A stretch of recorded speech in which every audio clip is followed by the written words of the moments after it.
ഇപ്പൊ യൂട്യൂബ് വീഡിയോസിലൊക്കെ ഭയങ്കര അപമാനിച്ചുകൊണ്ട് ഞാൻ ഏതോ ബാറിന്റെ ഉദ്ഘാടനത്തിന് ഒന്നും അല്ല പോയത്. തെളിയിച്ചു തരാം. ബാറിൽ പോയിട്ടുണ്ടോ, ബാറിന്റെ ഇനാഗുറേഷൻ നിങ്ങൾ പോയിട്ടുണ്ടോ എന്ന് ദാ ഈ പോസ്റ്റർ തെളിയിക്കും ചേച്ചി. അങ്ങനെ ചെയ്തിട്ടുണ്ടെങ്കിൽ അതിന്റെ വീഡിയോ അവർ കാണിക്കട്ടെ. യൂട്യൂബേഴ്സിനാണ് ഞാൻ പറയുന്നത്, അങ്ങനെ ഉണ്ടെങ്കിൽ അത് കാണിക്കട്ടെ. Justice for Ansiba. അൻസിബ, നീ വീട്ടിൽ കരഞ്ഞുകൊണ്ടിരിക്കാതെ, you are a strong woman, നീ തളർന്നു പോകരുത്. സി, നിന്നിലെ സത്യം കൊണ്ട് നിന്റെ ഓപ്പോസിറ്റിൽ നിൽക്കുന്നവരെ നിനക്കില്ലാതാക്കാൻ സാധിക്കും.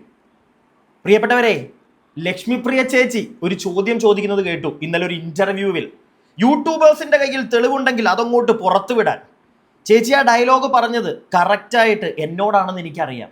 കാരണം ഈ ഒരു വിഷയത്തിൽ പല കാര്യങ്ങളും ആദ്യമേ തന്നെ സോഷ്യൽ മീഡിയയിൽ വന്ന് പറഞ്ഞ ഒരു വ്യക്തി ഞാനാണ്. യൂട്യൂബേഴ്സിനോട് തെളിവ് ചോദിക്കുമ്പോൾ ആ തെളിവ് ആദ്യം ഞാൻ തന്നെ പുറത്തു വിടണം, എന്നാലേ ബാക്കിയുള്ളവർക്ക് അത് എടുത്തുകൊണ്ട് നിങ്ങൾക്കെതിരെ റിയാക്ട് ചെയ്യാൻ പറ്റുള്ളൂ. ലക്ഷ്മിപ്രിയ ചേച്ചി, അത് നിങ്ങൾക്കും അറിയാം, എനിക്കും അറിയാം. ചേച്ചി ചോദിച്ചില്ലേ, ഞാനൊരു ബാറിലും പോയിട്ടില്ല, ഉണ്ടെങ്കിൽ കാണിക്കൂ തെളിവ്. കാണിച്ചു തരാൻ ചേച്ചി. ഈ വീഡിയോ കാണാനിരിക്കുന്ന ഓരോരുത്തർക്കും മുമ്പിലും ഞാൻ ആ തെളിവ് ഇന്നങ്ങോട്ട് കാണിക്കാൻ പോവാ. സി, ചേച്ചി പറഞ്ഞില്ലേ വീഡിയോ ഉണ്ടെന്ന്, ഞാൻ കള്ളു കുടിച്ച് കറങ്ങി നടക്കുന്ന എന്തോ വീഡിയോ, അത് പുറത്തേക്കങ്ങ് വിടാൻ. ആ വീഡിയോ എൻ്റെ കയ്യിലില്ല, കാരണം നേരത്തെ ചേച്ചി അത് മുക്കിക്കളഞ്ഞല്ലോ. എന്നാൽ ചേച്ചി തന്നെ ഇന്നലെ ഇന്റർവ്യൂവിൽ പറയുന്ന ആ ഒരു കാര്യം, ഞാനൊരു ബാറിലും പോയിട്ടില്ല, ഞാൻ കാണിച്ചു കൊടുക്കും ചേച്ചി. തുത്തുരുവാവേ എല്ലാവർക്കും. ചേച്ചി ബാറിൽ പോയിട്ടുണ്ടോ ഇല്ലയോ എന്ന്, ചേച്ചി ബാറിന്റെ ഇനാഗുറേഷൻ ആണോ പോയത്, എല്ലാം ഞാനിന്ന് കാണിച്ചു കൊടുക്കും, തെളിവ് സഹിതം. പ്രിയപ്പെട്ടവരെ, ഇന്നലെ ഞാനൊരു വീഡിയോ ചെയ്തപ്പോൾ ഒരു കാര്യം പറഞ്ഞു. അദാനി ഗ്രൂപ്പ് അമ്മ എന്ന താരസംഘടനയിലേക്കുള്ള അവരുടെ ഞൊഴഞ്ഞു കയറ്റം പറഞ്ഞില്ലേ? ഞാനത് പറഞ്ഞതിന് ശേഷം ഏതാനും മണിക്കൂറുകൾ, എനിക്ക് തോന്നുന്നു അധികമൊന്നുമില്ല, ഒരു മണിക്കൂർ മാക്സിമം, അത് കഴിഞ്ഞപ്പോഴാണ് ലക്ഷ്മിപ്രിയ ചേച്ചിയുടെ ഇന്റർവ്യൂ അങ്ങോട്ട് വന്നത്. ആ ഇന്റർവ്യൂവിൽ ലക്ഷ്മിപ്രിയ ചേച്ചി തന്നെ പറയുന്നു, അദാനി ഗ്രൂപ്പിന്റെ കയ്യിൽ നിന്ന് അടുത്ത മാസം 14 എന്തോ വരാൻ പോകുന്ന 15 ലക്ഷത്തിന്റെ കണക്കിനെ പറ്റി. ലക്ഷ്മിപ്രിയ ചേച്ചി, എങ്ങനെയാ ചേച്ചി ഇതൊക്കെ ഞാൻ അറിയുന്നത്? ഈ അദാനി ഗ്രൂപ്പിന്റെ ഇൻവോൾവ്മെന്റ്, അവിടുന്ന് വരാൻ പോകുന്ന പണത്തിന്റെ കണക്കുകളെന്ന് പറയുന്നില്ല, വരാൻ പോകുന്ന ആ ഒരു എമൗണ്ട് 15 ലക്ഷം എന്നൊക്കെ പറഞ്ഞു, നാട്ടുകാരെ പറ്റിക്കാൻ. 15 മാത്രമാണോ? നിങ്ങളിൽ ഓരോരുത്തർക്കും കിട്ടില്ലേ നല്ല എമൗണ്ട്? സംശയം ചോദിക്കാലോ, സംശയം. പ്രിയപ്പെട്ടവരെ, എൻ്റെ ചാനൽ ആദ്യമായിട്ട് കാണുന്ന ആരെങ്കിലും ഒക്കെ ഇവിടെ ഉണ്ടെങ്കിൽ ഒന്ന് ചാനൽ സബ്സ്ക്രൈബ് ചെയ്യുക, വീഡിയോയ്ക്ക് ലൈക്ക് തരിക, നിങ്ങളുടെ അഭിപ്രായങ്ങൾ വീഡിയോ മുഴുവനായി കണ്ടതിന് ശേഷം താഴെ കമന്റ് ബോക്സിൽ രേഖപ്പെടുത്തുക. കാരണം ഈ വീഡിയോയുടെ അവസാനമായിരിക്കും ഞാൻ പ്രധാനപ്പെട്ട കുറച്ച് കാര്യങ്ങൾ പറയാൻ പോകുന്നത്. കൂടാതെ ഒരു കാര്യം കൂടെ, കമന്റ് ബോക്സിന്റെ തൊട്ടപ്പുറം ഹൈപ്പ് എന്നൊരു ഓപ്ഷൻ കാണാൻ സാധിക്കും, നിങ്ങൾ അതിലും ക്ലിക്ക് ചെയ്യണം. കാരണം വേറെ ഒന്നുമല്ല, വീഡിയോ നശിപ്പിക്കാൻ പല ദുഷ്ടശക്തികളും ശ്രമിക്കും. കാരണം സത്യങ്ങൾ പുറത്തു വരരുതല്ലോ. നിങ്ങളുടെ സപ്പോർട്ട് അൻസിബയ്ക്കുണ്ടെങ്കിൽ എനിക്ക് തരാമെങ്കിൽ തരിക. ഇനി നമുക്ക് ഓരോന്നായിട്ട് പറഞ്ഞു തുടങ്ങാം. ആദ്യമേ തന്നെ ഞാൻ വീഡിയോ ക്ലിപ്പുകൾ ഒന്നും പ്ലേ ചെയ്ത് അങ്ങോട്ട് വധിക്കാൻ പോകുന്നില്ല, അതിന് സമയമുണ്ട്. ഫസ്റ്റ് ഞാൻ നിങ്ങളെ വായിച്ചു കേൾപ്പിക്കാൻ പോകുന്നത് അൻസിബയുടെ പരാതി. മെയിൻ സ്ട്രീം ചാനൽസിന് പോലും കിട്ടിയിട്ടുണ്ടെന്ന് എനിക്ക് തോന്നുന്നില്ല. അൻസിബ, നിങ്ങൾ അറിഞ്ഞു കാണും, ഇന്നലെ പാലാരിവട്ടം പോലീസ് സ്റ്റേഷനിൽ പോയി പരാതി കൊടുത്തു. അതായത് ഇന്നലെ നിങ്ങൾ കണ്ടതായിരിക്കും ഒരു ഇന്റർവ്യൂ. ആ ഇന്റർവ്യൂവിൽ അൻസിബയെ അങ്ങോട്ട് ഇല്ലാതാക്കുന്ന തരത്തിലുള്ള കുറെ കാര്യങ്ങൾ പറഞ്ഞു. ഇന്നലെ രാത്രി മൊത്തം ആ പെൺകൊച്ച് നല്ല കരച്ചിലായിരുന്നു എന്നൊക്കെയാണ് അറിയാൻ സാധിച്ചത്. സോ ആ പെൺകുട്ടിക്ക് വേണ്ടി അവളുടെ പരാതി ഞാൻ കാണിക്കുന്നില്ല, നമുക്കത് കാണിക്കാൻ പറ്റില്ല. ജസ്റ്റ് നിങ്ങൾക്ക് വേണ്ടി കുറച്ചൊന്ന് വായിച്ചു തരാം, എന്നിട്ട് പോകാം മെയിൻ കാര്യങ്ങളിലേക്കൊക്കെ. തെളിവുകൾ കാണിക്കണമല്ലോ, കാണിക്കാം. അതിനു മുമ്പ് അൻസിബയുടെ പരാതിയിൽ ഇങ്ങനെയാണ് എഴുതിയിരിക്കുന്നത്. ബഹുമാനപ്പെട്ട സാർ, മാഡം, ഞാൻ മുകളിൽ നൽകിയ വിലാസത്തിൽ താമസിക്കുന്ന അൻസിബ ആകുന്നു. ഞാൻ മലയാള ചലച്ചിത്ര രംഗത്തെ അഭിനേത്രിയാണ്. അമ്മ association of Malayalam movie artist സംഘടനയിലെ ലൈഫ് മെമ്പറുമായും പ്രവർത്തിച്ചു വരികയാണ്. ഇന്ന് 26/6/2026, അതായത് ഇന്നലെ, ക്യാൻ ചാനൽ മീഡിയ എന്ന ഇൻസ്റ്റഗ്രാം പേജിലൂടെ ലക്ഷ്മിപ്രിയ എന്ന സ്ത്രീ സുകുമാർ എന്നയാളുടെ സഹായത്തോടും പ്രേരണയോടും കൂടി എന്നെക്കുറിച്ച് അത്യന്തം അപകീർത്തികരവും സ്ത്രീത്വത്തെ അപമാനിക്കുന്നതും അശ്ലീലവും അസത്യവുമായ കാര്യങ്ങൾ പറഞ്ഞ് പ്രചരിപ്പിക്കുന്നതായി എൻ്റെ ശ്രദ്ധയിൽ പെടുകയുണ്ടായി. ഞാൻ പാലാരിവട്ടത്ത് ആയിരിക്കുമ്പോൾ എൻ്റെ ഒരു സുഹൃത്താണ് ഇത്തരമൊരു അശ്ലീലം കലർന്ന വീഡിയോ പ്രചരിക്കുന്ന വിവരം എന്നെ അറിയിക്കുന്നത്. തുടർന്ന് ഞാൻ ഇൻസ്റ്റഗ്രാമിൽ പരിശോധിച്ചപ്പോൾ അൻസിബയോടൊപ്പം ആ മുറിയിൽ ഉണ്ടായിരുന്നത് ആര്? സഹോദരനോ കാമുകനോ? അൻസിബ മദ്യപാനി, ബില്ല് കൊടുത്തത് ഞാൻ, വെല്ലുവിളിക്കുന്നു അൻസിബ കേസ് കൊടുക്കട്ടെ. ഗുരുതര ആരോപണങ്ങളുമായി Lakshmipriya. Exclusive only on Can Channel Media, streaming on YouTube at 4 PM. എന്നിട്ട് ആ ഒരു ഹാഷ്ടാഗും അതിന്റെ ലിങ്കും ഒക്കെ വെച്ചിട്ടാണ്. എന്നിട്ട് പ്രസ്തുത വീഡിയോയിൽ ലക്ഷ്മിപ്രിയ എന്നെക്കുറിച്ച് താഴെ പറയുന്ന വിധം തികച്ചും അസഭ്യമായ കാര്യങ്ങൾ പറയുന്നതാണ് എന്ന് പറഞ്ഞിട്ട് ആ വീഡിയോയിൽ നിങ്ങൾ കണ്ടതാണ് ഒരു ചെറിയ റീല്. അതിനുശേഷമാണ് വൈകുന്നേരം വലിയ ഒരു വീഡിയോ ഒക്കെ വരുന്നത്. അപ്പോൾ അതിൽ പറഞ്ഞിരിക്കുന്ന, ആ റീലിൽ പറഞ്ഞിരിക്കുന്ന കാര്യങ്ങൾ അൻസിബ അവിടെ എഴുതി വെച്ചിട്ടുണ്ട്, അതായത് പരാതിയിൽ കൊടുത്തിട്ടുണ്ട്. അത് കഴിഞ്ഞിട്ട് പ്രസ്തുത വീഡിയോയിൽ മേൽ പറഞ്ഞ കളവായ കാര്യങ്ങൾ പറഞ്ഞു പ്രചരിപ്പിക്കുന്ന ലക്ഷ്മിപ്രിയ സിനിമാ മേഖലയിൽ പ്രവർത്തിക്കുന്ന ആളും അമ്മ സംഘടനയിലെ മുൻ വൈസ് പ്രസിഡന്റുമാണ്. കഴിഞ്ഞ 2026 ജൂൺ മാസം 21 എറണാകുളത്ത് വെച്ച് നടന്ന അമ്മയുടെ ജനറൽ ബോഡി മീറ്റിംഗിൽ ലക്ഷ്മിപ്രിയ അടക്കമുള്ള ഭാരവാഹികൾ എല്ലാവരും രാജിവെച്ച് പുറത്തു പോകേണ്ട സാഹചര്യം ഉണ്ടായിട്ടുള്ളതാണ്, നമുക്കറിയാം. പ്രസ്തുത ജനറൽ ബോഡി മുമ്പ് എന്നെ സംഘടനയിൽ നിന്ന് പുറത്താക്കാൻ അന്നത്തെ എക്സിക്യൂട്ടീവ് കമ്മിറ്റി തീരുമാനിച്ചിട്ടുണ്ടെന്ന തരത്തിൽ വാർത്തകൾ പ്രചരിച്ചിട്ടുണ്ടെങ്കിലും ഒടുവിൽ ജനറൽ ബോഡിയിൽ ആ കമ്മിറ്റി ഒന്നടങ്കം രാജിവെക്കേണ്ടി വന്നിട്ടുള്ളതാണ്. ഇതിലുള്ള വ്യക്തിവൈരാഗ്യം മൂലം ലക്ഷ്മിപ്രിയയും അമ്മ മുൻ പ്രസിഡന്റുമായിരുന്ന ശ്വേതാ മേനോനും ചേർന്ന് ഗൂഢാലോചന നടത്തി എന്നെ വ്യക്തിഹത്യ ചെയ്യാനും സ്ത്രീത്വത്തെ അധിക്ഷേപിക്കാനുമായി ഇപ്രകാരം വ്യാജമായ കാര്യങ്ങൾ കെട്ടിച്ചമച്ച് പ്രചരിപ്പിക്കുന്നതാണെന്ന് ഞാൻ ഉറച്ചു വിശ്വസിക്കുന്നു. മാത്രമല്ല, ഇപ്രകാരം രാജിവെച്ച് പോയതിനു ശേഷം ശ്വേതാ മേനോൻ തിരുവനന്തപുരത്തുള്ള ഒരു സോഷ്യൽ മീഡിയ PR ഏജൻസിയുമായി ചേർന്ന് ഇത്തരം വ്യാജ കാര്യങ്ങൾ പ്രചരിപ്പിക്കുന്നതിനായി നിയമവിരുദ്ധമായ കരാറുകൾ ഏർപ്പെടുത്തിയിട്ടുണ്ടെന്ന് കേൾക്കുന്നുണ്ട്. അതിനാലും ആ വിഷയത്തിൽ വിശദമായ അന്വേഷണം ആവശ്യമാണ്. മേൽ പറഞ്ഞ വീഡിയോയിലെ പരാമർശങ്ങൾ തികച്ചും അശ്ലീലവും ഒരു സ്ത്രീ എന്ന നിലയിൽ എൻ്റെ അന്തസ്സിനെയും മര്യാദയും തകർക്കുന്നതും പൊതുസമൂഹ മധ്യത്തിൽ എന്നെ അപകീർത്തിപ്പെടുത്തുന്നതുമാണ്. ആയതിനാൽ എനിക്കെതിരെ ഇത്തരത്തിൽ വ്യാജവും അശ്ലീലവുമായ പ്രചരണം നടത്തി സ്ത്രീത്വത്തെ അപമാനിക്കുന്ന ലക്ഷ്മിപ്രിയ, അതിന് ഒത്താശ ചെയ്യുന്ന ക്യാൻ ചാനൽ മീഡിയയുടെ ഉടമ സുകുമാർ, ഇതിന് പിന്നിൽ ഗൂഢാലോചന നടത്തിയ ശ്വേതാ മേനോൻ എന്നിവർക്കെതിരെയും ഇതിനായി പ്രവർത്തിച്ച PR ഏജൻസിക്കെതിരെയും ഭാരതീയ ന്യായ സംഹിത, ഇൻഫർമേഷൻ ടെക്നോളജി ആക്ട് എന്നിവയിലെ പ്രസക്തമായ വകുപ്പുകൾ പ്രകാരം ക്രൈം രജിസ്റ്റർ ചെയ്ത് അടിയന്തര അന്വേഷണം നടത്തി നിയമപരമായ കർശന നടപടികൾ സ്വീകരിക്കണമെന്ന് വിനയപൂർവ്വം അപേക്ഷിക്കുന്നു. വിശ്വസ്തയോടെ അൻസിബ ഹസൻ. വിശ്വാസത്തിന്റെ പുറത്ത് നീതി കിട്ടും എന്ന് പറഞ്ഞാണ് ഈ പരാതിയായിട്ട് ആ പെൺകുട്ടി അവിടെ ചെന്നത്. പരാതിയൊക്കെ സ്വീകരിച്ചു. പക്ഷേ രജിസ്റ്റർ ചെയ്ത് മറ്റേ സ്ലിപ്പൊന്നും കൊടുക്കാൻ വലിയ താല്പര്യം ആർക്കൊക്കെയോ ഉണ്ടായിരുന്നില്ല. കോംപ്രമൈസ് ചെയ്യണമെന്നൊക്കെ ആ പെൺകുട്ടിയോട് അവിടെ പറഞ്ഞു. അവസാനം ആഭ്യന്തര മന്ത്രിയെയൊക്കെ വിളിച്ചു പറഞ്ഞിട്ടാണ് പരിപാടി, അതായത് റെസിപ്റ്റ് ഒക്കെ കൊടുത്തത് എന്നൊക്കെ ഇങ്ങനെ അറിയാൻ സാധിച്ചു. സത്യമാണോ എന്ന് അറിയില്ല കേട്ടോ, ഞാൻ അങ്ങനെ പറയുന്നുള്ളൂ. കാരണം ചിലപ്പോൾ തെളിവുകളൊക്കെ ആയിട്ട് കുറേ ആളുകൾ വരും. പക്ഷേ ഈ തെളിവുകളും ചോദിച്ചു വരുന്ന ആളുകൾ തന്നെ ഞാൻ പറയുന്ന പല കാര്യങ്ങളും അവർ തന്നെ വന്നിരുന്ന് മീഡിയയുടെ ഫ്രണ്ടിൽ സംസാരിക്കുന്നത് കേൾക്കുമ്പോൾ സത്യം പറഞ്ഞു കഴിഞ്ഞാൽ എനിക്ക് സന്തോഷമുണ്ട്. ഞാൻ പറഞ്ഞല്ലോ ലക്ഷ്മിപ്രിയയുടെ ഇൻ്റർവ്യൂ, ഞാൻ ഇന്നലെ ആ ഇൻ്റർവ്യൂ വരുന്നതിനും കുറച്ച് നിമിഷങ്ങൾക്ക് മുമ്പ് ഞാനിട്ട വീഡിയോയിൽ പറഞ്ഞതാണ്. അദാനി ഗ്രൂപ്പ് പൈസയൊക്കെ ഇറക്കുന്നെന്ന് കേൾക്കുന്നല്ലോ ചേച്ചിന്ന്. ചേച്ചി വന്നത് സമ്മതിച്ചു, ചേച്ചി പറയുന്നുണ്ട് 15 ലക്ഷം എന്നേ പറയുന്നുള്ളൂ. അപ്പം ഞാൻ ആ 15 ഞാൻ പറയുന്നില്ല. ഞാൻ പേഴ്സണലി ആരെയൊക്കെയോ വിളിച്ച് അവിടുന്ന് കുറച്ച് പൈസയൊക്കെ വരുന്നുണ്ട്, അതുകൊണ്ട് നിങ്ങൾക്കും കുറച്ച് ഗുണമൊക്കെ ഉണ്ടാവും, അമ്മ കമ്മിറ്റി മെമ്പേഴ്സിനോട് പറഞ്ഞു എന്നുള്ള കാര്യങ്ങളൊക്കെ ഇങ്ങനെ കേൾവി. അത് ചോദിച്ചപ്പോൾ ദേ വന്നിട്ട് ചേച്ചി സമ്മതിക്കുന്നു 15 ലക്ഷം അടുത്ത മാസം വന്നാലും വരും കേട്ടോ. അതിൽ നിന്ന് തന്നെ തീർന്നു ചേച്ചി.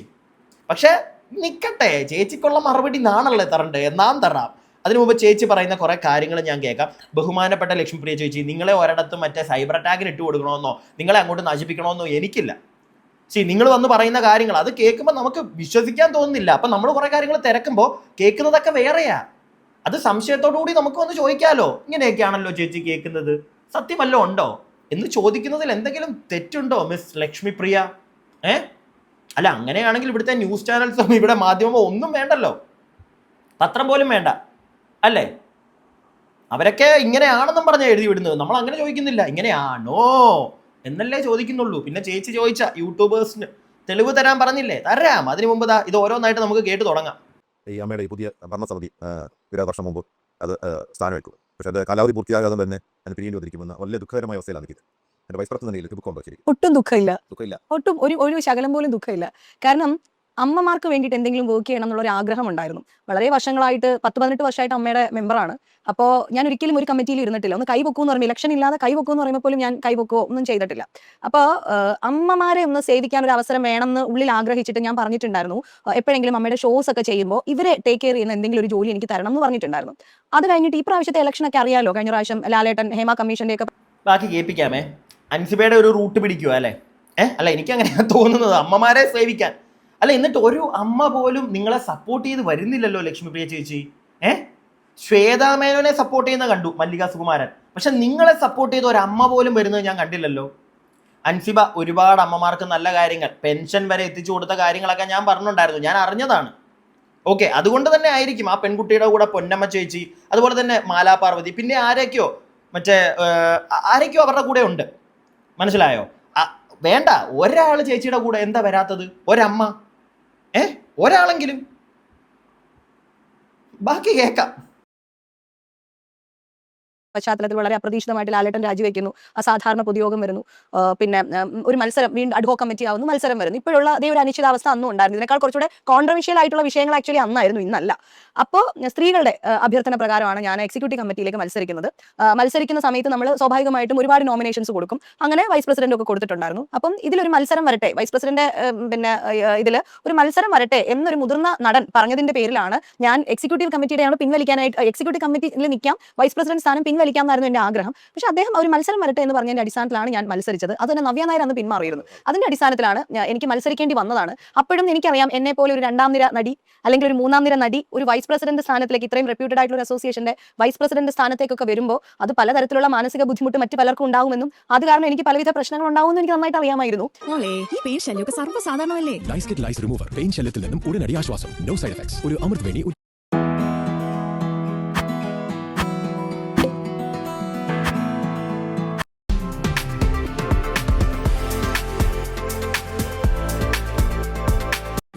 അപ്പോൾ പക്ഷേ അത് അല്ലാതെ വേറെ ഒന്നും നിവൃത്തിയില്ലായിരുന്നു. ഞാൻ ഇപ്പോഴും പറയുന്നു, കുറച്ചുകൂടെ ഒരു ബെറ്റർ ആയിട്ടുള്ള വേറൊരു ഓപ്ഷനും കൂടെ അവിടെ ഉണ്ടായിരുന്നെങ്കിൽ തീർച്ചയായിട്ടും ഞാൻ എന്റെ നോമിനേഷൻ പിൻവലിച്ചേനെ.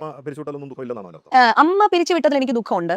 എനിക്ക് വൈസ് പ്രസിഡന്റ് സ്ഥാനം ഞാൻ അതിന് മുന്നേ തന്നെ രാജിവെക്കാനായിട്ട് തയ്യാറായിരുന്നു. അമ്മയിലെ അംഗത്വവും രാജിവെക്കാൻ തയ്യാറായിരുന്നു. പക്ഷേ ഈ കമ്മിറ്റി പിരിച്ചുവിട്ടില്ലായിരുന്നെങ്കിൽ ഈ ഒരു 45 ദിവസം കണക്ക് അവതരിപ്പിക്കുന്നതിന് വേണ്ടിയിട്ട് ശ്വേത ചേച്ചി 7 മണിക്കൂർ നിന്ന് റിക്വസ്റ്റ് ചെയ്തിരുന്നല്ലോ, അത് കിട്ടുമായിരുന്നെങ്കിൽ എനിക്ക് ഉറപ്പാണ് അടുത്ത മാസം 14-ാം തീയതി, ജൂലൈ മാസം 14-ാം തീയതി അമ്മയുടെ അക്കൗണ്ടിലേക്ക് അദാനി ഗ്രൂപ്പിന്റെ ഒരു 15 ലക്ഷം രൂപ ചാരിറ്റി ആയിട്ട് ഞങ്ങൾക്ക് ലഭിക്കുമായിരുന്നു അമ്മയിലേക്ക്. അത് വന്നിരുന്നെങ്കിൽ ശ്വേതാ മേനോൻ എന്ന് പറയുന്ന പ്രസിഡന്റ് വർഷങ്ങളോളം ഇന്നസെന്റ് അങ്കിൾ പ്രസിഡന്റ് ആയിട്ടിരുന്ന പോലെ ശ്വേതാ മേനോൻ ആ സ്ഥാനത്ത് തുടരുമായിരുന്നു. അതുകൊണ്ട് തന്നെ വാശിക്ക് വേറെ മാടമ്പിമാർക്കൊന്നും അങ്ങോട്ട് കയറാനായിട്ട് പറ്റില്ല. ഇതൊരു വലിയ സംഖ്യയാണല്ലോ, ഒരു ഷോ നടത്തിയിട്ട് കിട്ടുന്ന ഒന്നുമല്ല. ശ്വേതാ മേനോൻ എന്ന വ്യക്തിയുടെ കോൺടാക്റ്റിൽ കിട്ടുന്ന ഒരു എമൗണ്ട് ആണ്. അപ്പോൾ അത് പിന്നെ ആർക്കും അത് ചിന്തിക്കാൻ പറ്റില്ല. അതുകൊണ്ട് തന്നെ ഇറക്കി വിട്ടതാണ്. അത് സിദ്ദിഖ, ഇടവേള ബാബു, പിന്നെ അതുപോലെ ബാബുരാജ്, ഇവരുടെ ശ്വേതാ മേനോൻ 15 ലക്ഷം രൂപ അദാനി ഗ്രൂപ്പിൽ നിന്ന് ഇങ്ങോട്ടേക്ക് എത്തിക്കുക ചെറിയൊരു കാര്യമൊന്നും അല്ലല്ലോ ലക്ഷ്മി പ്രിയ ചേച്ചി. അതെങ്ങനെ നടക്കുന്നു? എങ്ങനെയാണ് ആ ഒരു കണക്ഷൻ? അതിനെപ്പറ്റി എന്തെങ്കിലും അറിയാമോ ചേച്ചിക്ക്?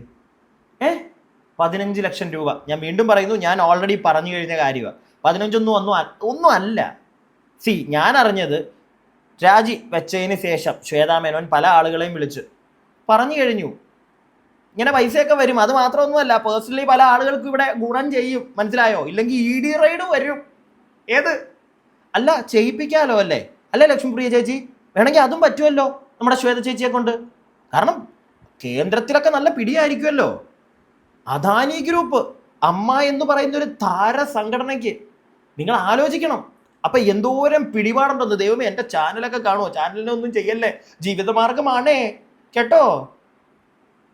കളി മനസ്സിലായോ നിങ്ങൾക്ക്? ഇതെങ്ങും എത്താൻ എനിക്ക് തോന്നുന്നില്ല. ജസ്റ്റിസ് ഫോർ അൻസിബ, നമുക്കത് പറയാം, ഹാഷ്ടാഗിലൂടെ നമുക്ക് പ്രൊമോട്ട് ചെയ്യാം. പക്ഷെ ആ പെൺകുട്ടിക്ക് നീതി, കൂടെയുള്ള എല്ലാവർക്കും കാര്യം മനസ്സിലായി. പക്ഷെ കോടതിയിലൊക്കെ കേസ് പോയി കഴിഞ്ഞാൽ ഇത് എന്താവും, എവിടെ എത്തുമെന്ന് എനിക്കൊരു പിടുത്തവും ഇല്ല. കാരണം വലിയ കളികൾ മലയാളത്തിൽ ഒരു ഇന്ത്യൻ സിനിമ, അതിലെ ഒരു മൂലയ്ക്കാണ് മലയാളം സിനിമ ഇൻഡസ്ട്രി മൂലയ്ക്കെന്ന് പറഞ്ഞ് നമുക്ക് അങ്ങനെ താഴ്ത്തിക്കെട്ടുന്ന കാര്യമൊന്നും അല്ല കേട്ടോ. എല്ലാവർക്കും അറിയാവുന്നതാണ് മലയാളം ഇൻഡസ്ട്രി എന്ന് പറയുന്നത്. പക്ഷെ അങ്ങോട്ടേക്ക് അദാനി ഗ്രൂപ്പ് എമൗണ്ട് ഇറക്കുക എന്നൊക്കെ പറഞ്ഞു കഴിഞ്ഞാൽ വെറുതെ അങ്ങോട്ട് ഇറക്കുമോ? ചാരിറ്റിയുടെ പേരിൽ വെറുതെ അങ്ങോട്ട് ഇറക്കുമോ? ഒന്ന് ചിന്തിച്ചു നോക്കുക. എല്ലാവരും ജസ്റ്റ് ഒന്ന് കണ്ണടച്ചൊന്ന് ചിന്തിച്ചു നോക്കിയേ. വെറുതെ അങ്ങോട്ട് ചാരിറ്റിയുടെ പേരിൽ അമ്മ എന്ന് പറയുന്ന താരസംഘടനയിലേക്ക് അദാനി ഗ്രൂപ്പ് കാശിറക്കുവോ? ഇറക്കുവോ? ഒന്നും ഞാൻ മിണ്ടുന്നില്ല, നമുക്ക് ബാക്കി കേൾക്കണ്ടേ? കേക്ക്. വ്യക്തമായ കണക്കിലുണ്ടായിരുന്നു പോലും അവിടെ ഉണ്ടായിരുന്നവർ അവിശ്വാസം പ്രകടിപ്പിച്ചത് കണക്കില്ല, ക്ലിയർ എന്ന് പറഞ്ഞത്. പക്ഷേ എന്നിട്ടും അത് ക്ലിയർ ചെയ്യാനുള്ള ശ്രമം നടത്തി. അതായത് ഫസ്റ്റ് തന്നെ റിപ്പോർട്ട് അവതരണത്തിനെ തടസ്സപ്പെടുത്തുന്നുണ്ടായിരുന്നു. റിപ്പോർട്ട് അവതരിപ്പിക്കാൻ പാടില്ല, ഈ റിപ്പോർട്ട് ഞങ്ങൾ അംഗീകരിക്കുന്നില്ല എന്ന് തന്നെ പറഞ്ഞു. അപ്പം നമ്മളെ കേൾക്കാൻ തയ്യാറാവുന്നില്ല, രണ്ടു വശവും കേൾക്കാൻ തയ്യാറാണ്. അപ്പോൾ ഞങ്ങൾക്ക് കണക്ക് എഴുതി തരുന്നത് ഞങ്ങളാണോ കണക്കപ്പിള്ള? വൈസ് പ്രസിഡൻസ് ആയ ഞാനോ ജയൻ ചേർത്തലയോ അല്ല, പ്രസിഡന്റ് ആയ ശ്വേതാ മേനോനല്ല, സെക്രട്ടറി ആയ കുക്കു പരമേശ്വരനും അല്ല കണക്ക് എഴുതുന്ന ആളാണ് ചാർട്ടേഡ് അക്കൗണ്ടന്റ് ആണ്, ഇതിനെ ക്രോഡീകരിക്കുന്ന ആൾ. ആ ആൾ ആദ്യം തന്നെ സ്റ്റേജിൽ വന്ന് നിന്നിട്ട് പറയുകയാണ് ഈ കണക്ക് തെറ്റാണ് എന്ന് അദ്ദേഹം തന്നെ പറയുമ്പോൾ ഞങ്ങൾ എന്ത് പറഞ്ഞിട്ട് അംഗീകരിക്കും? പറയിപ്പിച്ചതായിരിക്കാം. കാരണം അദ്ദേഹത്തിന് തന്നെ തോന്നിക്കാണും ഈ കമ്മിറ്റി പോയി കഴിഞ്ഞാൽ അദ്ദേഹത്തിനോട് നിലനിൽക്കണം. ഞാനൊരു കാര്യം ചോദിക്കട്ടെ മിസ് ലക്ഷ്മി പ്രിയ, നിങ്ങൾ എന്തുവാ ഈ പറയുന്നേ? ചാർട്ടേഡ് അക്കൗണ്ടന്റ് എന്തുകൊണ്ടാണ് ഇത് തെറ്റാണെന്ന് പറഞ്ഞു കഴിഞ്ഞു അയാള്? കാരണം കള്ളക്കണക്കായതുകൊണ്ടായിരിക്കത്തില്ലേ അയാൾ ഇത് തെറ്റാണെന്ന് പറഞ്ഞത്? നിങ്ങൾ പിന്നെ എന്തോ ഈ പറയുന്നത്? ഞങ്ങളാണോ കണക്ക് നോക്കുന്നത്? ചാർട്ടേഡ് അക്കൗണ്ടന്റ് അല്ലേ? പുള്ളി വന്നിട്ട് നേരെ കയറി ഇന്ന് സ്റ്റേജിൽ നിന്നിട്ട് പറ്റത്തില്ല, ഇത് മൊത്തം കള്ളത്തരമാണെന്നങ്ങ് പറഞ്ഞു. പുള്ളിക്കത് കള്ളത്തരമായിട്ട് ഫീൽ ചെയ്തുകൊണ്ടായിരിക്കാം, അല്ലെങ്കിൽ അത് കണ്ടപ്പോഴത്തേക്ക് ഒരു ബന്ധമില്ലാന്ന് തോന്നിയോണ്ടായിരിക്കാം പുള്ളി തെറ്റാണെന്ന് പറഞ്ഞത്. അല്ല, നിങ്ങൾ തന്നെ പറയുന്നു നിങ്ങളാണോ കണക്ക് നോക്കേണ്ടത്, ചാർട്ടേഡ് അക്കൗണ്ടന്റ് അല്ലേ? അയാൾ നോക്കിയോണ്ടല്ലേ പറഞ്ഞത് ഇത് മൊത്തം കള്ളത്തരമാണെന്ന്. അല്ല, പിന്നെ നിങ്ങൾ ആരെ വെളുപ്പിക്കാനായി ശ്രമിക്കുന്നത്? നിങ്ങളുടെ സൈഡിൽ എല്ലാം നിങ്ങൾ തന്നെ പറയുന്നു, നിങ്ങളെ ആരും കേൾക്കാൻ നിൽക്കുന്നില്ല. നിങ്ങളൊക്കെ തന്നെയല്ലേ? എനിക്ക് എൻ്റെ ഒരു അറിവ് വെച്ചിട്ട് ഒരു ജനറൽ ബോഡി കൂടുന്നതിനും 21 ദിവസം മുമ്പ്, കറക്റ്റ് അല്ലേ ലക്ഷ്മിപ്രിയ ചേച്ചി? 21 ദിവസം മുമ്പ് ഫൈനൽ റിപ്പോർട്ട്, അതായത് റിപ്പോർട്ടും ഈ കണക്കും കാര്യങ്ങളും ഒക്കെ എല്ലാ മെമ്പേഴ്സിനും കിട്ടണം അവർക്ക്. അതൊന്നും സംഭവിച്ചില്ല, ആ ദിവസം പോലും ഇല്ല. പിന്നെ 45 ദിവസമാണ്. എന്തിന്? ഇതിന് മുമ്പൊക്കെ പ്രോപ്പറായിട്ടല്ലേ അവിടെ പൊക്കോണ്ടിരുന്നത്. നിങ്ങൾക്ക് പിന്നെ കാര്യങ്ങളൊന്നും അറിയത്തില്ല, എല്ലാവരും സ്ത്രീകളാണ് മേളിലിരിക്കുന്നത്, കാര്യങ്ങളൊന്നും കറക്റ്റായിട്ട് അറിയത്തില്ല, ഓക്കെ, മനസ്സിലാക്കാം. പക്ഷെ ചാർട്ടേഡ് അക്കൗണ്ട് വന്നിട്ട് കള്ളത്തരമാണ്, ഈ കണക്കെല്ലാം തെറ്റാണ് എന്ന് പറയുമ്പോൾ ബാക്കി എല്ലാവരും വിശ്വസിക്കുകയല്ലേ? നമ്മൾ പോലും വിശ്വസിക്കണ്ടേ? അല്ല, അതിലും നിങ്ങൾ എന്തോ ഈ കുഴപ്പം പറയാൻ നിൽക്കുന്നത്? എനിക്ക് മനസ്സിലാവുന്നില്ല. ബാക്കി കേൾക്കാം. ഒരു നാണയത്തിനായാലും രണ്ട് വശമില്ലേ ചേട്ടാ? ഇത് ഞങ്ങളെ കേൾക്കണ്ട. അപ്പോൾ ശ്വേത ചേച്ചിയാണ് ഫൈറ്റ് ചെയ്തുകൊണ്ട് നിൽക്കുന്നത്. ശ്വേത ചേച്ചി സംസാരിച്ചുകൊണ്ടിരിക്കും, അവസാനം ബാബുരാജ് സ്റ്റേജിൽ കയറിയിട്ട് പറയാണ് BJPക്ക് കാൻഡിഡേറ്റ്സിനെ കൊടുക്കാൻ വേണ്ടിയിട്ട് ശ്വേതാ മേനോൻ എന്ന് പറയുന്ന നിങ്ങൾ അമിത്ഷായുടെ കയ്യിൽ നിന്ന് കോടിക്കണക്കിന് രൂപ വാങ്ങിച്ചിട്ടില്ലേ, തെളിവടക്കമുണ്ട് എന്ന് പുള്ളി പറയാണ്. അപ്പൊ ഞങ്ങൾ എന്ന് വീണ്ടും ചെല്ലാം, ഇത് ഞാൻ നിങ്ങൾക്ക് പറയുന്ന ആരോപണമാണ്, നിങ്ങൾ തെളിയിക്കുക, അല്ലാന്ന് നിങ്ങൾ തെളിയിക്ക്. ഒരു സ്ത്രീയാണ്, അവർ പതറിപ്പോയില്ലേ ചേട്ടാ? 7 മണിക്കൂർ നിന്ന് ഫൈറ്റ് ചെയ്യുന്ന ഒരു സ്ത്രീയാണ്. ആ നിമിഷമാണ്. എന്നിട്ട് പറഞ്ഞു നമ്മൾ കാൻഡിഡേറ്റ്സ് ആയിട്ടുണ്ടല്ലോ, എനിക്ക് മത്സരിക്കാൻ പറ്റിയില്ല, പക്ഷെ അഞ്ജലി മത്സരിച്ചു. ഞങ്ങൾ ഭരണസമിതിയിലുള്ള 2 പേര് പറഞ്ഞു വരുമ്പോൾ 2020 കാൻഡിഡേറ്റ്സ് ആണെങ്കിലും പറഞ്ഞു വരുമ്പോൾ NDA ആണല്ലോ. ബാക്കി കേൾപ്പിക്കാമേ. സ്ത്രീ ആയതുകൊണ്ട് പതറിപ്പോയാ? പുരുഷന്മാരും പതറിപ്പോവും ചേച്ചി. ചില സാഹചര്യങ്ങളിൽ ചോദ്യം വരുമ്പോഴത്തേക്ക് ആ ചോദ്യത്തിന് ഉത്തരവില്ല, ദൈവമേ പെട്ട്, എല്ലാവരും എല്ലാം അറിഞ്ഞ് ആ ഒരു നിമിഷത്തിൽ ഒരു പുരുഷനാണെങ്കിലും ഒന്ന് പതറിപ്പോവും ചേച്ചി. അമിത്ഷാ, ഈ പേര് ഞാൻ നേരത്തെ പറഞ്ഞിട്ടുണ്ട്, സ്ഥിരമായിട്ട് എൻ്റെ വീഡിയോ കാണുന്നവർക്ക് അറിയാം, ഞാൻ നേരത്തെ പറഞ്ഞതാ. അതെന്താണെന്നറിയാവോ? ശ്വേത ചേച്ചിയുടെ ഹസ്ബൻഡ് കണക്ഷൻ വിത്ത് അമിത്ഷാ. കൂടുതലൊന്നും ഞാൻ പറയുന്നില്ല, ഒന്നും മിണ്ടാൻ പറ്റത്തില്ലടേ, അതുകൊണ്ടാ, തെളിവുകളില്ല, ഒന്നും പറയുന്നില്ല. ലക്ഷ്മിപ്രിയ ചേച്ചി, ബാക്കി കേക്കട്ടെ ഞങ്ങള്. അപ്പം ഞങ്ങളും കാശ് മേടിച്ചു. ഇവര് കാശ് മേടിച്ചിട്ട് ഞങ്ങളെയൊക്കെ ഒരു വേറൊരു ലെവലിലാണ് പുള്ളി പറയുന്നത്. റെക്കോർഡ് ഉണ്ടല്ലോ, ഏത് കോടതിക്കും പരാതിയുള്ള ആർക്കും ഇതെടുത്ത് പരിശോധിക്കാലോ, അന്ന് ജനറൽ ബോഡിക്ക് വരാത്തവർക്കും ഇതിനെ കുറിച്ച് പരിശോധിക്കാലോ. അപ്പോൾ ആ പറച്ചിലിൽ ചേച്ചി തകർന്ന് തരിപ്പണമായിപ്പോയി. ഒരിക്കലും ഒരാളിൽ നിന്ന്, ഒരു സഹപ്രവർത്തകനിൽ നിന്ന് അവരെ സേവിക്കാൻ അവരുടെയൊക്കെ പേര് ചീത്തപ്പേരായപ്പോൾ ഞങ്ങളെ ഏൽപ്പിച്ചതാണ് ഞങ്ങളുടെ പ്രസ്ഥാനം. അത് നെഞ്ചോട് ചേർത്ത് ഏറ്റവും ബ്യൂട്ടിഫുൾ ആയിട്ട് എല്ലാം ഞങ്ങൾ ചെയ്തു കൊടുത്തിട്ടുണ്ട്. ആ ഞങ്ങളെടുത്ത് പറഞ്ഞപ്പോൾ ചേച്ചിക്ക് സഹിക്കാൻ പറ്റിയില്ല, ചേച്ചി രാജിവെക്കുകയാണ്. ചേച്ചി പറഞ്ഞു ഞാൻ അമ്മയിലെ ഈ നിമിഷം മുതൽ ഞാൻ അമ്മയുടെ മെമ്പർ പോലും അല്ല, ഞാൻ ഈ സ്ഥാനം രാജിവെക്കുകയാണ്. വളരെ ഇമോഷണൽ ആയിട്ട് തന്നെ പുള്ളിക്കാരി കരഞ്ഞ് ഞാൻ ഇതുവരെ കണ്ടിട്ടില്ല. ചേച്ചി കരഞ്ഞ് ഞാൻ ആദ്യമായിട്ട് കാണും. നമ്മളെല്ലാം തകർന്നു പോയി പുള്ളിക്കാരി കരഞ്ഞപ്പം. ഒരു ആൺകുട്ടിയാണ് ശ്വേതാ മേനോൻ എന്ന് പറഞ്ഞ ഒരു ആൺകുട്ടിയാണ്, മനസ്സിലായില്ലേ? അപ്പോൾ അവർ കരഞ്ഞിട്ട് പറഞ്ഞു അമ്മയിലെ മെമ്പർഷിപ്പ് പോലും ഞാൻ രാജിവെക്കുകയാണ്, ഞാൻ നിങ്ങളെ കോടതിയിൽ കണ്ടോളാം എന്ന് പറഞ്ഞിട്ട് ഇറങ്ങി പോവാണ് ചേച്ചി. അത് കഴിഞ്ഞ് പുള്ളിക്കാരി എല്ലാവരും കൂടെ അനുനയിപ്പിച്ച് ഒരു ബാക്കി കേൾപ്പിക്കാമേ, അല്ലെങ്കിൽ അടുത്ത ഒരു ചേച്ചിയല്ലേ കുറച്ചു മുമ്പ് പറഞ്ഞത് ഒരു സ്ത്രീയാണ്, അവര് പതറിപ്പോവില്ലേ? ഇപ്പൊ പറയുന്ന ആൺകുട്ടിയാണെന്ന്. ചേച്ചി എവിടെങ്കിലും ഒരിടത്ത് ഉറച്ചു നിൽക്കാമോ? അല്ല, ഒരിടത്ത് ഉറച്ചു നിൽക്കാമോ? അല്ല, പറഞ്ഞതിന്റെ ആ പൊരുള് നമുക്ക് പിടികിട്ടി, പക്ഷെ നിങ്ങൾ എന്തോ ഈ പറയുന്നേ? അവരൊരു പാവം സ്ത്രീയല്ലേ, അവര് പതറിപ്പോവില്ലേ? ഇപ്പൊ ദേ പറയുന്നു അല്ലല്ല, അവര് ഒരു ആൺകുട്ടിയെ പോലെയാ, പുലിക്കുട്ടിയാ എന്നൊക്കെ പറയുമ്പോ ഇതിലേതാ ഞങ്ങൾ വിശ്വസിക്കണ്ടേ? പിന്നെ ബാബുരാജ് പറഞ്ഞത് ചേച്ചി തന്നെ പറയുന്നുണ്ടല്ലോ, തെളിവുണ്ട് എന്ന് ബാബുരാജ് പറഞ്ഞു എന്ന് ചേച്ചി തന്നെയാ പറയുന്നത്. അപ്പൊ പുള്ളിയുടെ തെളിവ് കാണും, അമിത്ഷായുടെ ഒക്കെ ആയിട്ടുള്ള കണക്ഷന്റെ എന്തെങ്കിലുമൊക്കെ പിടികിട്ടിയോ? അല്ലാതെ വെറുതെ കയറി എന്ന് പറഞ്ഞതാണെന്ന് എനിക്ക് തോന്നുന്നില്ല. ആണോ? അല്ല, അവിടുത്തെ കാര്യങ്ങളൊക്കെ റെക്കോർഡറാണെന്ന് ചേച്ചി പറയുന്നുണ്ടല്ലോ. ഈ അൻസിബ പ്രസംഗിച്ചതും ചേച്ചി ഇപ്പൊ പറയുന്ന കുറെ കാര്യങ്ങളും ഇതൊക്കെ അവിടെ റെക്കോർഡറാണെങ്കിൽ എടുത്ത് പുറത്തേക്ക് വിടാൻ പറ. ചെയ്യാൻ പാടില്ലല്ലോ അല്ലേ? അതൊന്നും പറ്റത്തില്ല. അല്ല, അതുകൊണ്ടാണല്ലോ വന്നിരുന്ന് ഈ കഥ പറയുന്നത്. അല്ലെങ്കിൽ പറയാൻ പറ്റുമോ? ബാക്കി കേൾക്കാം നമുക്ക്. അടുത്ത ഒരു ഓപ്പണിങ് ആവശ്യമില്ല. കാരണം ഇപ്പോൾ എന്റെ മകളെ പിക്ക് ചെയ്യാനായിട്ട് ഞാൻ ആ റോഡിൽ പോയി നിന്നാലും മിനിമം 5 പേര് എന്റെ കൂടെ ഫോട്ടോ എടുക്കും. അത് എന്നോടുള്ള ഇഷ്ടക്കൂടുതലൊന്നുമല്ല, എന്നെ കണ്ട് മുഖപരിചയമുള്ള ഒരു വ്യക്തി എന്ന നിലയിൽ എന്റെ കൂടെ ഒരു 5 പേരെങ്കിലും നിന്ന് സെൽഫി എടുക്കും. അതുകൊണ്ടാണ് നമ്മൾ ഈ പുറത്തിറങ്ങുമ്പോൾ എപ്പോഴും സാധാരണക്കാരെ പോലും നമുക്ക് ഇറങ്ങി നടക്കാൻ പറ്റാത്ത, അതുകൊണ്ട് ഇച്ചിരി വൃത്തിയായിട്ട് പോകാൻ പറ്റുള്ളൂ. എന്തോന്നാ സാധാരണക്കാർക്ക് വൃത്തിയില്ലെന്നാണോ പറഞ്ഞു വന്നേ? എൻ്റെ പൊന്നാര ചേച്ചി, നിങ്ങളുടെ നാക്ക് നിങ്ങൾ സൂക്ഷിച്ചോ. നമ്മളൊക്കെ സാധാരണക്കാരാ, നമുക്കൊക്കെ ചിലപ്പോൾ അബദ്ധം പറ്റും. നിങ്ങളാ പറഞ്ഞത് സാധാരണക്കാരെ പോലെ ഇറങ്ങാൻ പറ്റത്തില്ല, അത്യാവശ്യം വൃത്തിയൊക്കെ ആയിട്ട് ഇറങ്ങുമല്ലോ എന്ന്. ഓക്കെ, ഞങ്ങളൊക്കെ സാധാരണക്കാർ ഇത്തിരി വൃത്തി കുറവാണ്. ഈ സാധാരണക്കാരി അല്ലാത്ത ചേച്ചി സെലിബ്രിറ്റി ആണല്ലോ, 5 പേര് ഫോട്ടോ എടുക്കാൻ വരുമല്ലോ. വൃത്തിക്കൊക്കെ ഇറങ്ങുന്നത് കൂടാതെ പറ്റുമെങ്കിൽ സാധാരണക്കാർ സംസാരിക്കുമ്പോൾ മണ്ടത്തരമൊക്കെ വീഴുവോടെ. നിങ്ങൾ വലിയ കൂടിയ ആൾക്കാരാണല്ലോ, അപ്പോൾ മണ്ടത്തരം പറയാതിരിക്കാൻ ഒന്ന് ശ്രമിക്കുക. ഓക്കെ, ഒരു അഭിപ്രായം പറഞ്ഞതേ ഉള്ളൂ, അത് പറയാവോ? ഇനി അതും തെറ്റാണോ? പ്രിയപ്പെട്ടവരെ, കേൾക്കുന്നുണ്ടല്ലോ അല്ലേ നിങ്ങളിതൊക്കെ? നമ്മളൊക്കെ സാധാരണക്കാർ, നമുക്ക് വൃത്തിയില്ല. ചേച്ചിക്ക് മാത്രമേ ഉള്ളൂ വൃത്തി. ബാക്കി കേൾക്കാം നമുക്ക്. അതും പറയും, മനസ്സിലായില്ലേ? അപ്പോൾ ഈ ഒരു ചോദ്യം വന്നു, എനിക്ക് അതൊരു ഓക്വേർഡായിട്ട് തന്നെ തോന്നി. ഞാൻ ചോദിച്ചു, എന്റെ എന്ത് ഫോട്ടോയെ കുറിച്ച് ഈ പറഞ്ഞതെന്ന് ചോദിച്ചു. അത് കഴിഞ്ഞപ്പോഴത്തേക്ക് ചേച്ചി ഞാൻ വിളിക്കാമേ എന്ന് പറഞ്ഞു, എന്നെ വിളിച്ചിട്ടില്ല. അത് കഴിഞ്ഞിട്ട് തൊട്ടടുത്ത ദിവസം ഞാൻ മെസ്സേജ് അയച്ചു, അൻസിബ എന്റെ എന്ത് ഫോട്ടോയുടെ കാര്യമാണ് മോള് ചോദിച്ചു. ഞാൻ വിളിച്ചു, എടുത്തില്ല, ആ കുട്ടി എടുത്തില്ല. അപ്പം ഞാൻ ചോദിച്ചു, മോൾ എന്റെ എന്ത് ഫോട്ടോയെ കുറിച്ചാണ് പറയുന്നത്? ഞങ്ങളുടെ ഗുരു എന്ന് പറയുന്നത് ഹഗ്ഗിങ് മദറാണ്, മാതാ അമൃതാനന്ദമയി ദേവി ഞങ്ങളുടെ ഗുരുവാണ്. അപ്പോൾ ഞാനൊരു മനുഷ്യന്റെ ഹസ്ബൻഡ് നിന്നാലും ഞാൻ ഒരു പുരുഷനെ ഹഗ് ചെയ്യുന്നു വെച്ചാൽ എന്റെ ഭർത്താവിന് അതൊരു പ്രശ്നമല്ല. എനിക്ക് അത്രയും വേണ്ടപ്പെട്ടവരാണെങ്കിൽ ഞാൻ അവരെ ചേർത്ത് നിർത്തി ഫോട്ടോ എടുക്കും. ആദ്യമായിട്ട് കാണുന്ന മനുഷ്യരാണെങ്കിൽ ഞാൻ തോളത്ത് കൈ വെച്ച് ഫോട്ടോ എടുക്കാറുണ്ട്. അതിലെനിക്കൊരു തെറ്റ് തോന്നുന്നില്ല. പിന്നെ എനിക്ക് അത്രയും വേണ്ടപ്പെട്ട ഒരു മനുഷ്യനാണെങ്കിൽ സന്തോഷം കൊണ്ട് ഞാൻ കവളത്തൊരു ഉമ്മ കൊടുക്കും. അതിലൊരു തെറ്റ് പറയാനില്ല. ഇതല്ലാത്ത ഞാൻ ഒരാളുടെ മടിയിലിരിക്കുന്നതോ ഒരാൾക്ക് വാരി കൊടുക്കുന്നതോ ഒരാളുടെ കൂടെ വേറെ എന്തെങ്കിലും ചെയ്യുന്നതോ ആയിട്ടുള്ള ഫോട്ടോസ് കാണില്ല. മോളുടെ ഫ്രണ്ട് ആർജെ കണ്ട ഫോട്ടോ എന്താണെന്ന് മോളൊന്ന് പറയണം എന്ന് പറഞ്ഞിട്ട് തന്നെ ആ മെസ്സേജ് ഒക്കെ ഇപ്പോഴും എന്റെ ഫോണിൽ കിടപ്പുണ്ട്, ടൈമും ഡേറ്റും സഹിതം. അപ്പോൾ ആ കുട്ടി വിളിച്ചിട്ട് ആ കുട്ടി പറഞ്ഞു, ചേച്ചി ഞാനൊരു വർക്കിലാണ്, പിന്നെ വിളിക്കാം എന്ന് പറഞ്ഞു. ഓക്കെ, രാത്രി 11:30 മണിക്കാണ്. ഓക്കെ എന്ന് പറഞ്ഞു, വിളിക്കുന്നില്ല. പിന്നെ 2 ദിവസം കഴിഞ്ഞപ്പോഴത്തേനും നമ്മൾ രാത്രി 11:30 മണിന്ന് ചേച്ചി എടുത്തു പറയേണ്ട കാര്യം? അല്ല, ഒരാളുടെ കവളത്ത് ഉമ്മ കൊടുക്കാം, 11:30 മണിക്ക് അവള് ബിസിയായ അത് പ്രശ്നമാണോ? അല്ല, അങ്ങനെയാണോ പറഞ്ഞു വെച്ചത്? മനസ്സിലായില്ല. രണ്ടും കൂടെ വേണ്ട, രണ്ടും കൂടെ എന്താ രണ്ടും കൂടെ എന്ന് നിങ്ങൾക്ക് മനസ്സിലായല്ലോ, ചേച്ചിക്കും മനസ്സിലായി കാണും. രണ്ടും കൂടെ വേണ്ട. ബാക്കി കേൾക്കാം. ബാക്കി എന്ന് പറയുമ്പോഴത്തേക്ക് പോലീസ് സ്റ്റേഷനിൽ നടന്ന കാര്യമുണ്ടല്ലോ, ഇനി ലക്ഷ്മിപ്രിയ അതിനെപ്പറ്റി പറയുന്നുണ്ട്. നിങ്ങളിത് കേൾക്കണം. ഇത് കഴിയുമ്പോഴാണ് എനിക്ക് വേറെ കുറച്ച് കാര്യങ്ങൾ നിങ്ങളെ കാണിക്കാനുള്ളത്. കാരണം ചേച്ചി ഈ ഒരു വീഡിയോ ക്ലിപ്പിലാണ് ചേച്ചി ചോദിക്കുന്നത്, എടാ യൂട്യൂബേഴ്സെ കാണിക്കടാ, നിങ്ങൾ തെളിവ് കാണിക്കടാ, ഞാൻ ഏത് ബാറിലാടാ പോയത് എന്നൊക്കെ ചോദിക്കുന്നുണ്ടേ. വെയിറ്റ് ചെയ്ത് കേക്ക്. അറിയില്ല, ഇതാണ് ഇതിന്റെ സത്യം. അപ്പൊ അതിന് എന്റെ ശബ്ദത്തിനെ വെച്ചിട്ട് നിങ്ങൾ എന്നെ വ്യാഖ്യാനിക്കരുതെന്നൊരു റിക്വസ്റ്റും കൂടിയുണ്ട്. അപ്പൊ ഇതിലേക്ക് വന്നാൽ ഈ കുട്ടി പിന്നെ രാവിലെ 11 മണിക്ക് എത്താനായിട്ട് പറയുന്നു. ഈ കുട്ടി 10:30 ആയപ്പോഴത്തേക്ക് അവിടെ വരുന്നു. ഞാൻ പക്ഷേ 11:20 ചെന്നത്. ഞാൻ അവിടെ മോളെ ഡോക്ടറെ കാണിച്ചുകൊണ്ട് നിൽക്കുമായിരുന്നു. അത് കഴിഞ്ഞിട്ടല്ല, അതിന്റെ ഇടയ്ക്കൊന്നും തന്നെ 11:20 ആയപ്പോൾ അതിന് പനിയായിരുന്നു കുഞ്ഞിന്. ഞങ്ങൾ 11:20 അവിടെ എത്തിയപ്പോൾ അൻസിബയുടെ കൂടെ മിഥിലാജ് എന്ന് പറയുന്ന ഒരു മാധ്യമ പ്രവർത്തകനും വേറൊരു എനിക്ക് അറിയാത്ത ഒരു മനുഷ്യനും അവിടെ ഉണ്ടായിരുന്നു. അപ്പോൾ SI വേറൊരു പരാതി കേട്ടോണ്ടിരിക്കുകയായിരുന്നു. ഒരു മാനസിക ദൗർബല്യമുള്ള ഒരു കൊച്ചിന്റെ പരാതി കേൾക്കായിരുന്നു. അതിന്റെ പേരൻസും ഉണ്ട്. അപ്പോൾ അതിനെ അങ്ങനെ അവിടെ നിർത്താനായിട്ട് പറ്റുന്ന ഒരു സാഹചര്യം അല്ല. അപ്പോൾ അത് കഴിഞ്ഞിട്ടാണ് ഞങ്ങളെ അകത്തോട്ട് കയറ്റിയത്. അപ്പോൾ റൈറ്ററുടെ അടുത്തായിട്ട് ഒരു പഴയ കസേര ഉണ്ടായിരുന്നു, അവിടെ ഞാനിരുന്നു. ഈ കൊച്ച് താഴെ എല്ലാവർക്കും ഉള്ള കസേരയിൽ ആ കുഞ്ഞ് അവിടെ ഇരുന്നു, അൻസിബ അവിടെ ഇരുന്നു. അപ്പം എനിക്ക് കാണാം ഇവർ വർത്താനം പറയുന്നതും ചിരിക്കുന്നതും മിണ്ടുന്നതൊക്കെ എനിക്ക് കാണാം. ഞാൻ ഇവിടെ അകത്ത് ഇങ്ങനെ ഇരുന്നു. അപ്പം അകത്ത് ഞാൻ ഇരിക്കാൻ കാരണം കുഞ്ഞകത്തോട്ട് കയറിയാണ് ഞാൻ അവിടെ ഇരിക്കുന്നത്. അപ്പോൾ 12 മണി കഴിഞ്ഞപ്പോഴത്തേന് ഞങ്ങൾ അകത്തേക്ക് വിളിക്കുന്നു. ഒരു 20 മിനിറ്റോളം സംസാരിച്ചു SI. അതിന് തന്നെ SIക്ക് ബാക്കി കേൾപ്പിക്കാമേ. അവർ ചിരിക്കുന്നതും സംസാരിക്കുന്നതും കളിക്കുന്നതൊക്കെ ചേച്ചി കണ്ടു. അത് പറയുമ്പോൾ എന്താ ചേച്ചി ഒരു പുച്ഛമാണല്ലോ. കുഞ്ഞെന്നൊക്കെയാണ് വിളിക്കുന്നത്.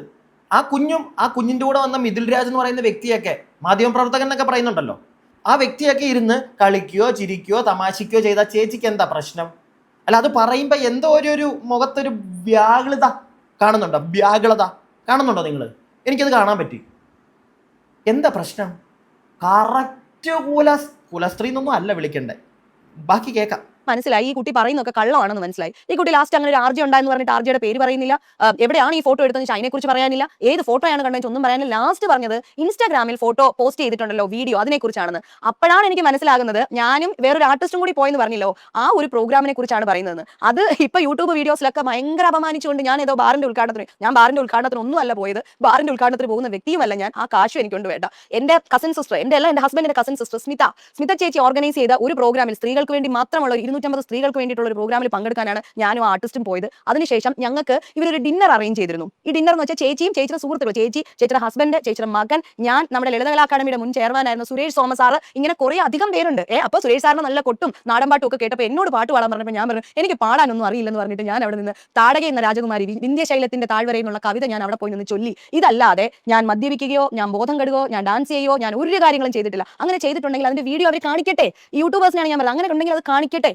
കാണിക്കാൻ ആർക്കും പറ്റിയിട്ടില്ലല്ലോ. ഈ നിമിഷം വരെ ഇത്രയും അലിഗേഷൻസ് പറയുമ്പോൾ അത് കാണിക്കാനായിട്ട് പറ്റിയിട്ടില്ല. അപ്പോൾ ഈ ചേച്ചി എങ്ങനെ കാണിക്കും? ഡിലീറ്റ് ചെയ്ത് കളഞ്ഞില്ലേ?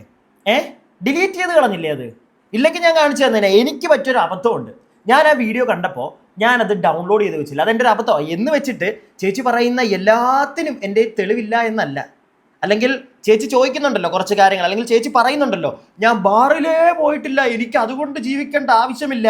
തെളിയിച്ചു തരാം. ബാറിൽ പോയിട്ടുണ്ടോ, ബാറിൻ്റെ ഇനാഗുറേഷൻ നിങ്ങൾ പോയിട്ടുണ്ടോ എന്ന് ഈ പോസ്റ്റർ തെളിയിക്കും ചേച്ചി. ഇത് കണ്ടോ നിങ്ങൾ പ്രിയപ്പെട്ടവരെ? അമ്മ സംഘടന Kantharis kitchen RAK Ras al Khaimah, ദുബായിലെ റാസൽ കൈമയിലെ ഒരു റെസ്റ്റോ ബാർ കം ഹോട്ടലൊക്കെയാണ്. അവർ രണ്ടുപേരിരിക്കുന്ന കണ്ടല്ലോ, മറ്റേ ആളെ വിടുക, അയാളുടെ പേര് പോലും ഞാൻ പറയുന്നില്ല. ആ പോസ്റ്ററിൽ പുറകിലൊക്കെ കാണുന്നത് വെറും സോഡാ കുപ്പിയാണോ അതോ കള്ളും കുപ്പിയാണോ അതും വിട്. എഴുതി വെച്ചേക്കുന്ന കണ്ടല്ലോ November 2 സൺഡേ. കാരണം ദുബായിലെ ഈ ഫോട്ടോ, അതായത് ഈ അൻസിബ ഒരു ഫോട്ടോ അതിനെപ്പറ്റി മെസ്സേജ് അയച്ചു എന്ന് പറയുന്നുണ്ടല്ലോ, അത് ദുബായിൽ വെച്ചാണ് എന്ന് മനസ്സിലായല്ലോ എല്ലാവർക്കും. അപ്പം ദുബായിൽ വെച്ച് ലക്ഷ്മിപ്രിയ അതാണ് പറയുന്നത്, ദുബായിൽ ഞാൻ അങ്ങനൊന്നും പോയിട്ടില്ല, ഞാൻ വേറെന്തോ പരിപാടിക്കാണ് പോയതെന്നൊക്കെയാണല്ലോ പറയുന്നത്. അപ്പോൾ പോസ്റ്റർ അവിടെ കണ്ടല്ലോ. അമ്മ സംഘടന വൈസ് പ്രസിഡന്റും പ്രമുഖ ചലച്ചിത്ര താരവുമായ ലക്ഷ്മിപ്രിയയും സിനിമാ താരവും നർത്തകിയുമായ ആ ആളും കൂടെ കാന്താരീസ് കിച്ചൺ November 2 സൺഡേ ഉദ്ഘാടനം. ഇനി ഞാൻ നിങ്ങൾക്ക് വേറൊരു കാര്യം കാണിച്ചു തരട്ടെ. രണ്ട് വീഡിയോകൾ. അതിലെ ഒരു വീഡിയോ ഞാനിപ്പോൾ നോക്കുമ്പോൾ അതില്ല, അത് കുറച്ചായിട്ട് അവിടെ നിന്ന് പോയി. ഞാൻ നിങ്ങൾക്ക് കാണിച്ചു തരാം. 2 ലിങ്കുകൾ പോലീസ് ചോദിച്ചാൽ എനിക്ക് കാണിക്കാനുണ്ട്. 2 ലിങ്കുകൾ. അതിലെ ആദ്യമേ കിടക്കുന്ന ലിങ്ക് ഇൻസ്റ്റയിലുള്ളത്, അത് നമുക്കൊന്ന് ക്ലിക്ക് ചെയ്ത് നോക്കാം. പക്ഷെ അത് ക്ലിക്ക് ചെയ്ത് നോക്കുമ്പോൾ അങ്ങനെ ഒരു വീഡിയോ ഇല്ല, പോകുന്നില്ല. ഒന്നും കൂടെ നമുക്ക് ബാക്ക് പോയിട്ട് നോക്കാം. നമ്മൾ ഒന്നുകൂടെ നോക്കുകയാണെങ്കിൽ കണ്ടോ, ക്ലിക്ക് ചെയ്ത് കഴിഞ്ഞാൽ ആ വീഡിയോ ഇല്ല, വേറെ സാധനങ്ങളാണ് വരുന്നത്. ആ വീഡിയോയിൽ കാണാനുണ്ട് കുറച്ച് കാര്യങ്ങൾ. പോട്ടെ, അതിൻ്റെ താഴെയുള്ള ലിങ്കിൽ നോക്കുമ്പോൾ ഫേസ്ബുക്കിലാണ്, കണ്ടല്ലോ, അവിടെ വീഡിയോ ഉണ്ട്. എങ്ങനെയാണ് തുടങ്ങുന്നത്? കാന്താരീസ് കിച്ചൺ എന്നും പറഞ്ഞാണ് ആ വീഡിയോ തുടങ്ങുന്നത്. ഞാൻ ഇനി ആ വീഡിയോ നിങ്ങൾക്ക് കാണിച്ചു തരാം. ലക്ഷ്മിപ്രിയ ചേച്ചി എന്താ 250 പേരുടെ സ്ത്രീകളുടെ എന്തോ പരിപാടിക്ക് കവിത എന്തോ പാടിയെന്നല്ലേ പറയുന്നത്? ഈ വീഡിയോ കാണ്, എന്നിട്ട് ഞാൻ ബാക്കി പറയാം. ഇതിൻ്റെ ബാക്ക്ഗ്രൗണ്ടിൽ ഒരു മ്യൂസിക് ഉണ്ട്, അതുകൊണ്ട് ഞാൻ ആ സൗണ്ട് അങ്ങ് കുറച്ചു, ഇല്ലെങ്കിൽ നമുക്ക് കോപ്പിറൈറ്റ് കിട്ടും. കണ്ടല്ലോ ചേച്ചിയൊക്കെ ഇവിടെ ഇരിക്കുന്നുണ്ടല്ലോ, അവിടെ പുറകിൽ കുറേ കുപ്പിയൊക്കെ, അത് സോഡാ കുപ്പിയൊന്നും അല്ലായിരുന്നല്ലോ അല്ലേ? അതുപോലെ തന്നെ ഇത് തീരാൻ നേരത്ത് ഇതിൻ്റെ ലോഗോ കാണിക്കും, ഈ കാന്താരീസ് കിച്ചൻ്റെ. അവിടെ ഒരു ചില്ലി, അതായത് നമ്മുടെ എന്താ പറയുക, മുളക്, ആ മുളക് ഇങ്ങനെ ഒരു ഗ്ലാസ് പിടിച്ചുകൊണ്ട് നിൽക്കുന്ന കാണിക്കുന്നുണ്ട്, കണ്ടല്ലോ. അത് സോഡാ ഗ്ലാസ് ഒന്നും അല്ലല്ലോ അല്ലേ? അത് സോഡാ ഗ്ലാസ് അല്ലല്ലോ. കാന്താരീസ് കിച്ചൺ റെസ്റ്റോ ബാർ, അവരുടെ പോസ്റ്റർ ഞാൻ കാണിച്ചു, ഉദ്ഘാടിക്കാൻ ചേച്ചിയൊക്കെ വരുന്നതിൻ്റെ. ഇതിൽ കൂടുതൽ തെളിവ് വേണോ ചേച്ചി? അല്ല, നിങ്ങൾ ഈ വീഡിയോയിൽ പറഞ്ഞു വെച്ചിരിക്കുന്നത്, ഇപ്പം ഞാൻ ഈ ലാസ്റ്റ് ഈ വീഡിയോ അല്ല, ഇതിന് തൊട്ട് മുമ്പ് ചേച്ചിയുടെ ഇന്റർവ്യൂവിൽ ചേച്ചി പറഞ്ഞിരിക്കുന്ന പോർഷൻ ഞാൻ കാണിച്ചപ്പോഴത്തേക്ക് അതിൽ നിങ്ങൾ പറയുന്നത് ബാറൊന്നും ഉദ്ഘാടിക്കേണ്ട അവസ്ഥ എനിക്ക് വരുന്നില്ലെന്ന്, വന്നിട്ടേ ഇല്ലെന്ന്, അല്ലെങ്കിൽ ഞാൻ ചെയ്യത്തില്ല, ആ പൈസ എനിക്ക് വേണ്ട. ഇപ്പം ഞാൻ ഈ കാണിച്ചതിനകത്തൊന്ന് പ്രിയപ്പെട്ടവരെ നിങ്ങൾക്ക് എന്താ മനസ്സിലായത്? ഞാൻ വെറുതെ പറഞ്ഞാണോ, അല്ലെങ്കിൽ ഞാൻ ഉണ്ടാക്കിയതായതെന്നൊക്കെ പറയുമോ ചേച്ചി? പറയുമോ? അല്ല, അവിടെ നിൽക്കുമ്പോൾ അതിൻ്റെ പുറകിൽ കുറേ കുപ്പിയൊക്കെ കാണാം ചേച്ചി. പിന്നെ ഞാൻ നേരത്തെ കാണിച്ചല്ലോ, 2 വീഡിയോ ഉണ്ടായിരുന്നു, എനിക്കൊരാൾ അയച്ചു തന്നതിനകത്ത് 2 വീഡിയോ ഉണ്ടായിരുന്നു. ആദ്യത്തെ വീഡിയോ ഇല്ല. ആ വീഡിയോ കണ്ടായിരുന്നെങ്കിൽ കറക്റ്റായിട്ട് അതൊക്കെ മുക്കിക്കളഞ്ഞു. പക്ഷെ അതിൻ്റെ ലിങ്ക് എൻ്റെ കയ്യിലിരിപ്പുണ്ട്. അത് എങ്ങനെയെങ്കിലും തപ്പിയാൽ കിട്ടുമോ? ഇല്ല, അത് ഡിലീറ്റ് ചെയ്ത് കളഞ്ഞതല്ലേ, അതുകൊണ്ട് കിട്ടാൻ ചാൻസ് ഇല്ല. പക്ഷേ ലക്ഷ്മിപ്രിയ ചേച്ചി, നമ്മൾ ഈ ചില കാര്യങ്ങളുണ്ടല്ലോ, ചില കള്ളത്തരങ്ങൾ, അത് നമ്മൾ വന്നിരുന്ന് പറയുമ്പോഴത്തേക്ക് ഒന്ന് ആലോചിക്കുക. ആരുടെയെങ്കിലും കയ്യിലൊക്കെ എന്തെങ്കിലുമൊക്കെ പ്രൂഫ് കാണും.